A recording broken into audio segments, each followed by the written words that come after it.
Ka përfunduar finala Kupës të Shqipërisë të futsal. Ekipi i flamurtarit Mund Vaznin 2-3 dhe shpallet fituese me teknikun Majro Kalus më njëherë pas kësaj finale. Urime, profesor. Faleminderit. I kënaqur, i gëzuar për këtë fitore? Shumë i gëzuar, sepse më duket sikur shlyem atë finalen, gjysmëfinalen e kampionatit, sepse ishim një ekip pretendent për kampion, gjithsesi fituam Kupën e Republikës, ishte një ndeshje shumë e fortë. Deri në momentin e fundit nuk di kush do fitonte, fituam ne. Dhe s'ka gëzim më të madh se ky ishte fund viti, ishte si dhuratë për vitin e ri, për qytetin tonë, që do kaq shumë këtë sport.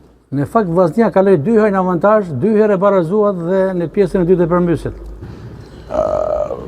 Për te të gjithave dhe fitores dhe gëzimit të Kupës, unë përgëzoj ekipin e Vazhnisë sepse ka bërë një ekip në 2-3 vjet, një ekip shumë pretendent dhe shumë të fortë. Gjithsesi, ekipi flamurtar ka lojtar cilësor, ka lojtar me eksperiencë, dhe për mua zgjidhi eksperienca dhe e donim më shumë të Kupë, e donim me SSB. Kaluat gjysmëfinalen duke mundur Tiranën, ndërsa sot edhe Vaznin. Cila prej tyre ishte më e vështirë? Tirana kishte ekip cilësor, kurse Vaznia ishte kuck në një farë mënyre. Një shprehje, ishte kock e fortë. Dhe Vaznia është kock e fortë.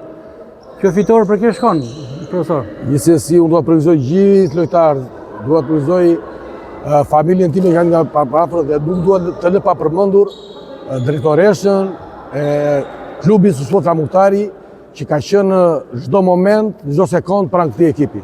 Faleminderit Lona. Urime, profesor, sukses në vazhdimsi. Faleminderit.